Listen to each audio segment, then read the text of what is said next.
আমরা নবীন, আমরা তরুণ, আমরা জাতি, ভবিষ্যৎ দেশ ও জাতি সেবাই হবে, দেশ ও জাতি সেবাই হবে আমাদের জীবনে।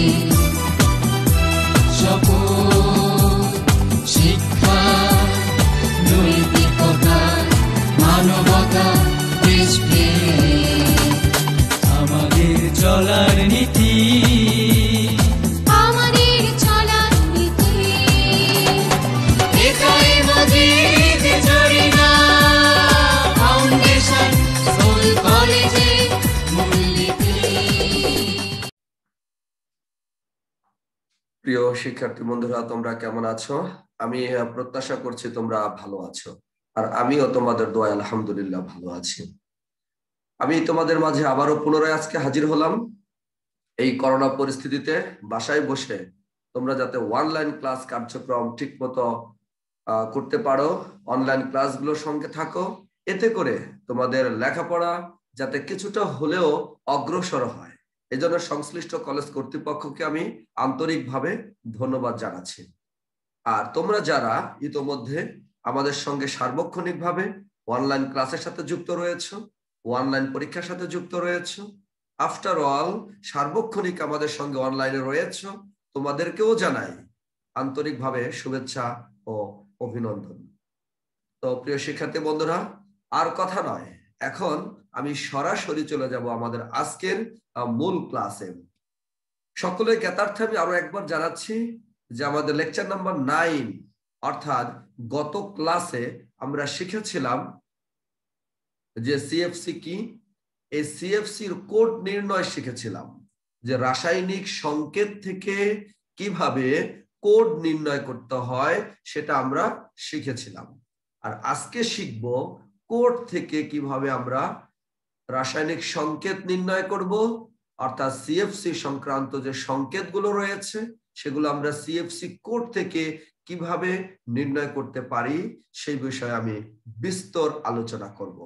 তোমরা ইতোমধ্যে হোয়াইট বোর্ডে দেখতে পাচ্ছ যে হেডলাইন কোড থেকে সংকেত নির্ণয়। তো এখন আমি মূলত আজকে তোমাদের এই বিষয়টি নিয়েই বিস্তারিত আলোচনা করব। তো প্রথমেই আমি কোড থেকে সংকেত নির্ণয়ের ক্ষেত্রে একটি যৌগ উদাহরণ হিসেবে আমি লিখতে পারি যে সিএফসি 11, গত ক্লাসে সিএফসি 11 এরকম একটা আমরা কোড নির্ণয় করেছিলাম।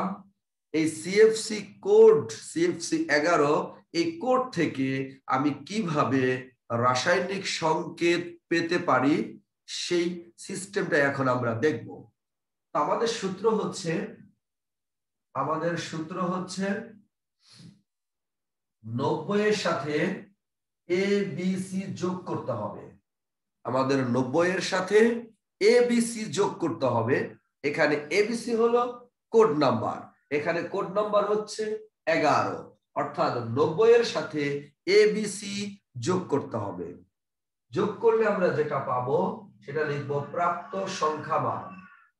প্রাপ্ত সংখ্যা মান, প্রাপ্ত সংখ্যা মান আমরা যেটা পাবো সেটা হবে ডিএফ। আমি আবারও বলছি, 90 এর সাথে এবিসি যোগ করব, আর এখানে এবিসি হলো কোড নাম্বার, অর্থাৎ 90 এর সাথে কোড নাম্বার হিসেবে 11 যোগ করব। যোগ করার ফলে আমি যেই সংখ্যাগুলো পাবো ওই সংখ্যাগুলোকে আমরা ডি ই এফ দ্বারা সূচিত করব। চলো আমরা তাহলে মূল অঙ্কটা দেখি। যে এখানে এবিসি ইজ ইকুয়াল টু কত? 11। এখানে এবিসি হলো কোড নাম্বার, এখানে এ দ্বারা কোনো সংখ্যা নাই, তাহলে আলটিমেটলি 0, আর বি হলো 1, সি হলো 1, আলটিমেটলি 0 1 1।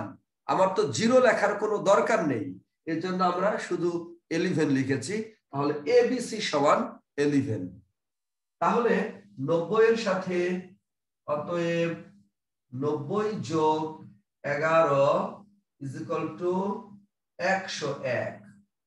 90 এর সাথে যদি আমি 11 যোগ করে দেই, 90 এর সাথে যদি আমি 11 যোগ করে দেই তাহলে পাচ্ছি 101। এখানে এই 1টাই হচ্ছে ডি, এই 0টাই হচ্ছে ই, এই 1টাই হচ্ছে এফ।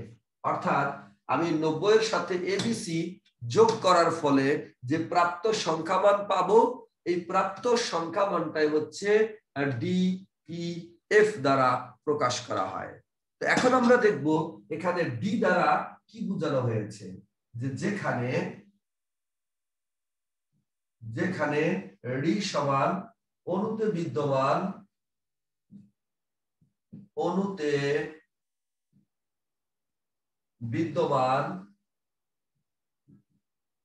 কার্বন পরমাণুর সংখ্যা,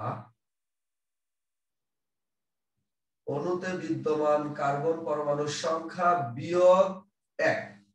এই একটা হচ্ছে সূত্র, যে ডি এর পরিচয় হলো অণুতে বিদ্যমান কার্বন পরমাণুর সংখ্যা, এই সংখ্যা থেকে 1 বিয়োগ করতে হবে। এরপরে আমরা আসি ই। ই এর পরিচয় কি, যে অণুতে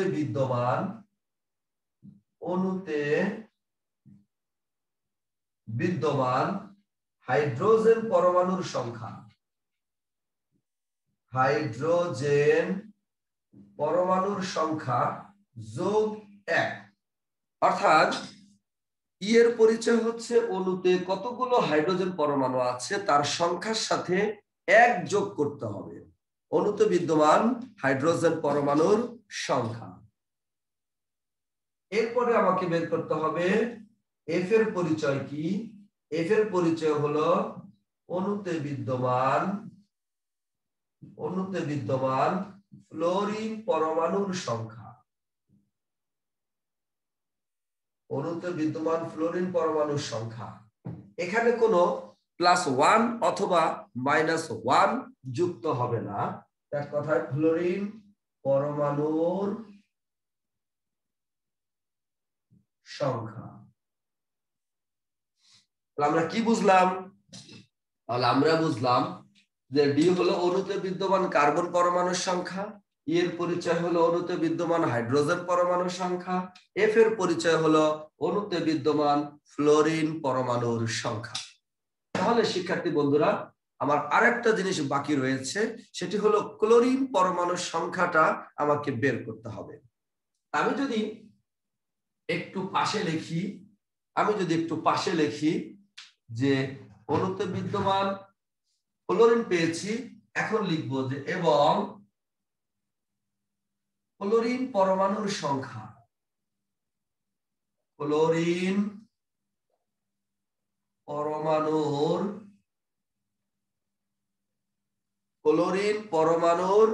সংখ্যা। এই ক্লোরিন পরমাণুর সংখ্যা হলো, বের করার সূত্র হচ্ছে 2d + 2 - e - f। এখানে আমরা দেখতে পাচ্ছি যে ক্লোরিন পরমাণুর সংখ্যা বের করার সূত্র হলো 2d + 2 - e - f।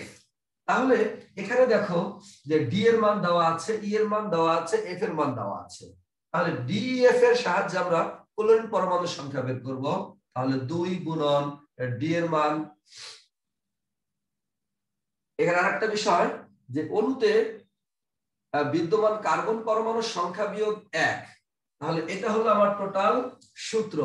তাহলে আমরা কি লিখতে পারি, যে তাহলে ডি এর পরিচয় কি? তাহলে এখানে কার্বন পরমাণুর সংখ্যা ডি। ডি এর পরিচয় কি? ডি এর পরিচয় হচ্ছে অণুতে বিদ্যমান কার্বন পরমাণুর সংখ্যা, তাহলে এখানে আমি তোমাদেরকে আরেকটু স্মরণ করিয়ে দিতে চাই, আমাদের একটু ভুল হয়েছে। আমরা এই মাইনাসটা সূত্রটা ইউজ করব না, যে অণুতে বিদ্যমান কার্বন পরমাণুর সংখ্যা, আমরা তো -1 তখনই ব্যবহার করব যখন কোড বের করব। আমরা তো কোড থেকে সংকেত বের করছি। আমি আবারও বলছি, আমরা বের করছি কোড থেকে সংকেত। তাহলে কোড থেকে সংকেত বের করার সময় ডি এর পরিচয় হলো অণুতে বিদ্যমান শুধুমাত্র কার্বন পরমাণুর সংখ্যা, আর ই এর পরিচয় হলো অণুতে বিদ্যমান হাইড্রোজেন পরমাণুর সংখ্যা। আশা করি তোমরা বিষয়টা এখন ক্লিয়ার হয়েছে। অর্থাৎ আমরা যখন গত প্রিভিয়াস ক্লাসে আমরা যখন রাসায়নিক সংকেত থেকে কোড বের করা শিখেছিলাম, ঠিক তখনই আমরা লিখেছিলাম যে কার্বন পরমাণুর সংখ্যা থেকে 1 বিয়োগ করতে হয়, কিন্তু এটা আমরা বের করছি রাসায়নিক সংকেত কোড থেকে। তখন আমার ডি এর পরিচয় হলো অণুতে বিদ্যমান কার্বন পরমাণুর সংখ্যা, আর ই এর পরিচয় অণুতে বিদ্যমান হাইড্রোজেন পরমাণুর সংখ্যা, আর এফ এর পরিচয় হলো অণুতে বিদ্যমান হাইড্রোজেন পরমাণুর সংখ্যা। অর্থাৎ এখানে এফ এর পরিচয় হলো অণুতে বিদ্যমান ফ্লোরিন পরমাণুর সংখ্যা। এখন আমরা যে বিষয়টা একটু লক্ষ্য করব সেটি হচ্ছে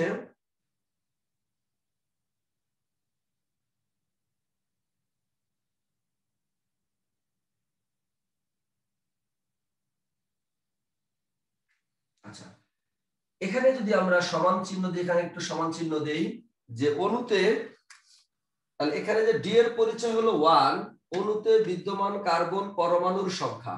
তাহলে এখানে তোমরা একটু জিনিস খেয়াল করো যে তাহলে ডি এর মানটা কত হলো 1, ই এর মানটা কত হলো 0, আর এফ এর মানটা কত হলো 1। তাহলে আমরা কি এখানে বসাইতে পারি না যে 2 গুণন ডি এর মান কত 1 যোগ 2 বিয়োগ ই এর মান কত 0 বিয়োগ এফ এর মান কত 1। আলটিমেটলি ক্যালকুলেশন করলে কত হয় 2 অক্ষে 2 যোগ 2 বিয়োগ 1, অর্থাৎ 4 বিয়োগ 1 = 3। তাহলে আমরা বলতেই পারি যে ক্লোরিন পরমাণুর সংখ্যা ক্লোরিন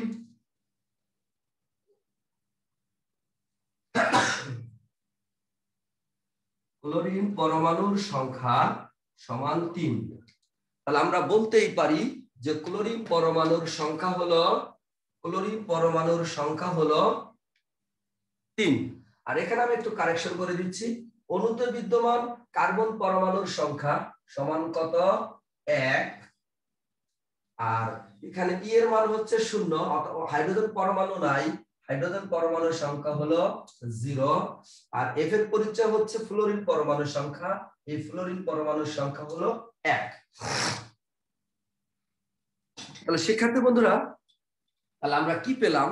আমরা পেলাম যে ডি এর মান 1, ই এর মান 0, এফ এর মান 1।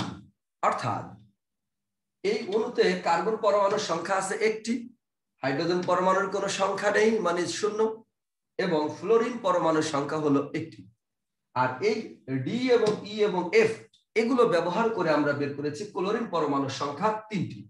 তাহলে আলটিমেটলি এটা সংকেতটি কি দাঁড়ায়? তাহলে আমরা লিখতে পারি অতএব CFC11 এতএব রাসায়নিক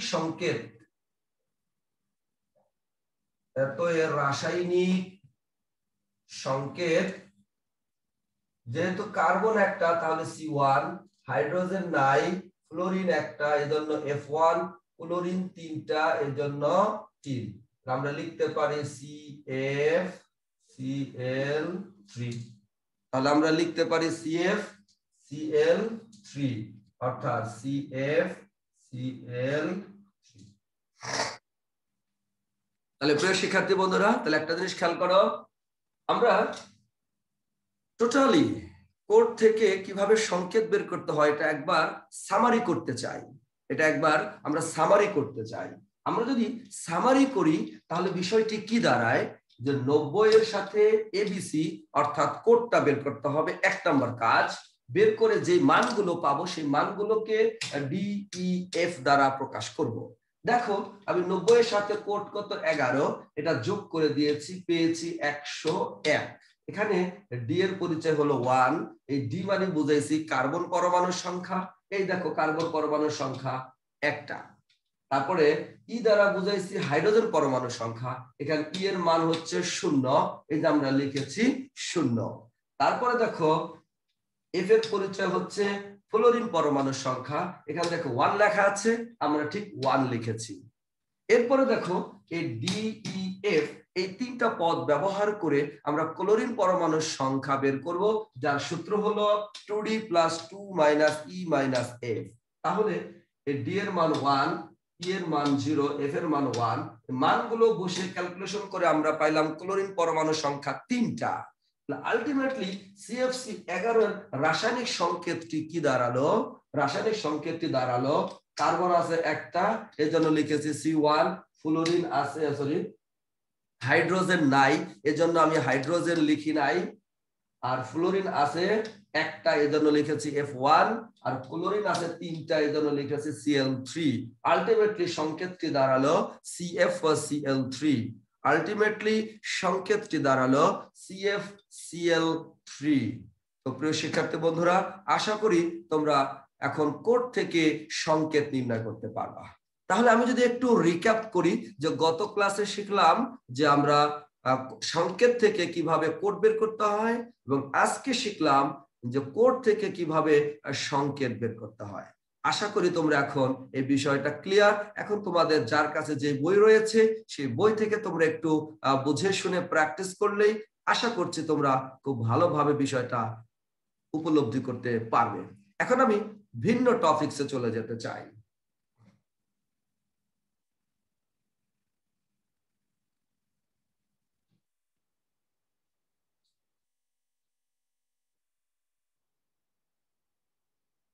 এখন আমি তোমাদেরকে দেখাবো ওজোন স্তর ক্ষয়।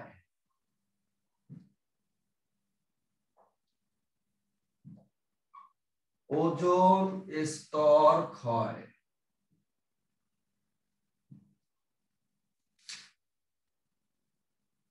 ওজোন স্তর ক্ষয় ও তার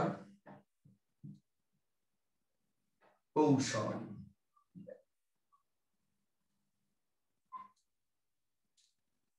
ওজোন স্তর ক্ষয় ও তার কৌশল, এই বিষয়টি নিয়ে যদি আমি তোমাদের মাঝে একটু উপস্থাপন করি, তাহলে বিষয়টি দাঁড়ায় ওজোন স্তর কি এটা তোমরা জানো যে বায়ুমণ্ডলের 4টি স্তর রয়েছে। এই 4টি স্তরের দ্বিতীয় স্তরে একটি ওজোন গ্যাস দ্বারা আবদ্ধ পরিমণ্ডল রয়েছে, ওজোন গ্যাস দ্বারা একটি আবদ্ধ লেয়ার রয়েছে, যেটাকে আমরা ওজোন স্তর বলি, যেটা আমরা প্রিভিয়াস ক্লাসে শিখেছি যে ওজোন স্তরটা কি। আজকে শিখবো এই ওজোন স্তরটা কিভাবে ক্ষয় হচ্ছে। এই ওজোন স্তরটা ক্ষয়ের জন্য মূলত মনুষ্য সৃষ্ট কারণই বেশি দায়ী। যেমন আমরা এয়ার কন্ডিশন ব্যবহার করি, তারপরে হচ্ছে অ্যারোসল ব্যবহার করি, প্রসাধনী সামগ্রী ব্যবহার করি, বিশেষ করে বডি স্প্রে ব্যবহার করি, পারফিউম ব্যবহার করি, এছাড়া আমরা কীটনাশক ব্যবহার করি, এছাড়া এরোপ্লেনের জ্বালানি হিসেবে আমরা অনেক জ্বালানি ব্যবহার করি, জেট বিমানে এক ধরনের জ্বালানি রয়েছে। এই ধরনের জিনিস ব্যবহার করার ফলে এখান থেকে নির্গত হয় কার্বন ডাইঅক্সাইড, এখান থেকে নির্গত হয় বিশেষ করে সিএফসি, হ্যাঁ মেইনলি সিএফসি। এই সিএফসিটা মূলত ধীরে ধীরে যখন বায়ুমণ্ডলে যখন বেড়ে যায়, তখন এই সিএফসি গ্যাস এখান থেকে ক্লোরিন ফ্রি রেডিক্যাল তৈরি হয়। এই ক্লোরিন ফ্রি রেডিক্যালটাই মূলত ওজোন স্তরকে, ওজোন স্তরের সাথে বিক্রিয়া করে ওজোন স্তরকে দিন দিন ক্ষয় করে দিচ্ছে। ওজোন স্তরের লেয়ারটা দিন দিন পাতলা হয়ে যাচ্ছে। ওজোন স্তরের লেয়ার দিন দিন পাতলা হয়ে যাওয়ার যে ঘটনা, এই ঘটনাকে আমরা বলছি ওজোন স্তর ক্ষয় বা ওজোন ছিদ্র বা ওজোন গহ্বর। আমি আবারও বলছি, ওজোন স্তর দিন দিন পাতলা হয়ে যাওয়ার ঘটনাই হলো ওজোন স্তর ক্ষয়, ওজোন ছিদ্র বা ওজোন গহ্বর।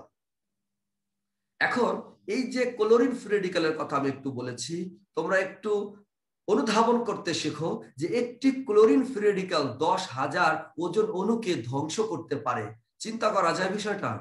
অর্থাৎ একটা মাত্র ক্লোরিন ফ্রি রেডিক্যাল অণু 10,000 ওজন অণুকে ধ্বংস করতে পারে। আলটিমেটলি আমরা কি পরিমাণ সিএফসি গ্যাস এই বায়ুমণ্ডলে ছেড়ে দিচ্ছি, তাহলে সেখান থেকে ওজোন স্তরের লেয়ারটা দিন দিন ক্ষয়প্রাপ্ত হচ্ছে, দিন দিন পাতলা হয়ে যাচ্ছে। এটাই হলো ওজোন স্তর ক্ষয়। এবারে আমরা দেখব ওজোন স্তর ক্ষয়ের কৌশল। আমরা উদাহরণ হিসেবে CF2 Cl2 এটা আমরা নিলাম CFC যৌগ হিসাবে। আমরা CFC যৌগ হিসেবে CF2Cl2 ডাইফ্লোরো মিথেন এটাকে আমরা যৌগ হিসেবে নিচ্ছি। এটা ভেঙে গিয়ে অর্থাৎ সূর্যের আলোর উপস্থিতিতে এটা ভেঙে গিয়ে CF2Cl ফ্রি রেডিক্যাল এবং ক্লোরিন ফ্রি রেডিক্যাল উৎপন্ন হয়। CF2Cl ফ্রি রেডিক্যাল আর হচ্ছে ক্লোরিন ফ্রি রেডিক্যাল উৎপন্ন হয়। আর এই ক্লোরিন ফ্রি রেডিক্যাল ওজোন স্তরের ওজোন গ্যাসের সাথে বিক্রিয়া করে প্রথমে ক্লোরিন পরমাণু, এক কথায় chlorine free radical oxygen gas উৎপন্ন করে, অর্থাৎ chlorine monoxide free radical, chlorine monoxide free radical plus oxygen gas উৎপন্ন করে। এটা নাম হচ্ছে ক্লোরিন মনোঅক্সাইড ফ্রি রেডিক্যাল। এরপরে এই যে অক্সিজেন গ্যাস উৎপন্ন করেছে, এই অক্সিজেন গ্যাস নিজে নিজে সূর্যের আলোর উপস্থিতিতে,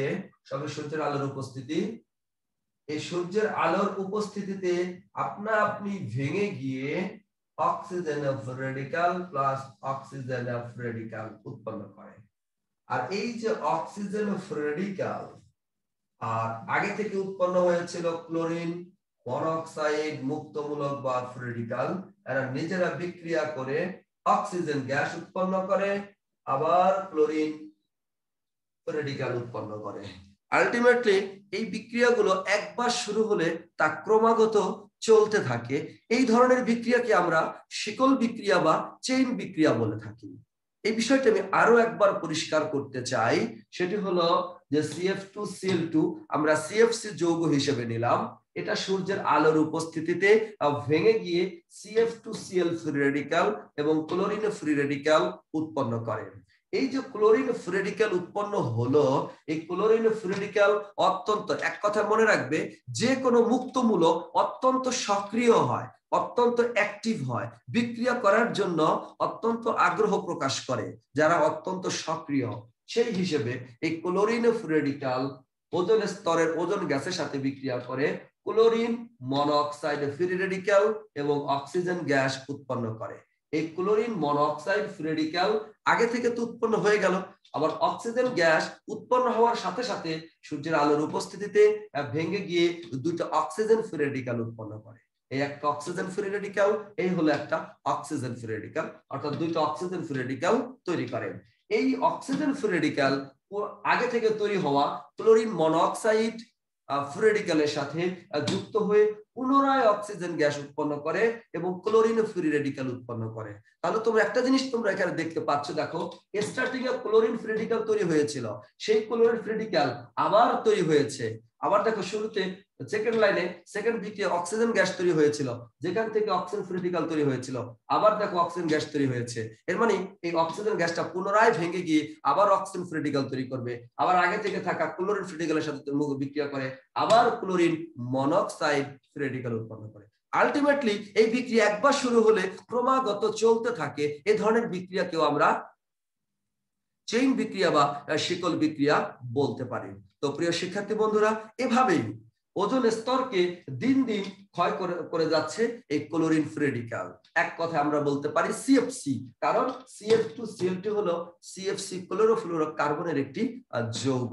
CFC এর অনেক যৌগ রয়েছে, তার মধ্যে CF2Cl2 একটি অন্যতম যৌগ। তো প্রিয় শিক্ষার্থী বন্ধুরা, তোমাদের একটু মনে মনে প্রশ্ন জাগছে যে ফ্রি রেডিক্যাল বিষয়টা ক্লিয়ার না। ফ্রি রেডিক্যাল মনে করো ক্লোরিন Cl2 এটা কিভাবে বন্ধন করে থাকে, ক্লোরিনের সাথে ক্লোরিনের সমযোজী বন্ধন করে থাকে। এই সমযোজী বন্ধনের ইলেকট্রন জোড় হলো দুইটা। এই দুইটা ইলেকট্রন যদি প্রত্যেকটা পরমাণু সমানভাবে শেয়ার করে নেয়, অর্থাৎ সমানভাবে বন্টন হয়, তাহলে ক্লোরিনের মাথায় একটি ফ্রি রেডিক্যাল আর একটা ক্লোরিনের মাথায় ফ্রি রেডিক্যাল পাবো। অর্থাৎ বিজোড় ইলেকট্রনধারী পরমাণুর সৃষ্টি হবে। তাহলে আমরা বলতেই পারি যে বিজোড় ইলেকট্রনধারী কোনো পরমাণু বা আয়নকে আমরা বলছি ফ্রি রেডিক্যাল। বিজোড় ইলেকট্রনধারী কোনো পরমাণু বা আয়নকে আমরা বলছি ফ্রি রেডিক্যাল। তো প্রিয় শিক্ষার্থী বন্ধুরা, এই ফ্রি রেডিক্যাল অত্যন্ত অ্যাক্টিভ, অনুগঠন করার জন্য অত্যন্ত সক্রিয় থাকে। এজন্য সব সময় চায় সে অনুগঠন করতে। যতক্ষণ পর্যন্ত সে অনুগঠন করতে পারবে না ততক্ষণ পর্যন্ত সে অত্যন্ত অ্যাক্টিভ থাকে। আর এই সক্রিয়তা থেকেই মূলত এই ওজোন স্তর ক্ষয়ের ব্যাপারটি চলে আসে। তো শিক্ষার্থী বন্ধুরা, আজ আর নয়, আমরা আজকে যে বিষয়গুলো দেখলাম যে রাসায়নিক কোড থেকে অর্থাৎ সিএফসি কোড থেকে কিভাবে সংকেত বের করতে হয়, আমরা সংকেতগুলো লেখা শিখলাম। এছাড়া ওজোন স্তর ক্ষয়টা কি এবং এই ক্ষয় কিভাবে হয় তার কৌশল নিয়ে আমরা তোমাদের মাঝে আলোচনা করলাম। আশা করি তোমরা বুঝতে পেরেছো। তোমরা সুস্থ থাকো, ভালো থাকো। পরবর্তী ক্লাসে আমি নতুন টপিকস অ্যাসিড বৃষ্টি নিয়ে হাজির হব। সে পর্যন্ত সুস্থ থেকে এই ক্লাসগুলো তোমরা বাসায় প্র্যাকটিস করো। আজ আর নয়, আল্লাহ হাফেজ।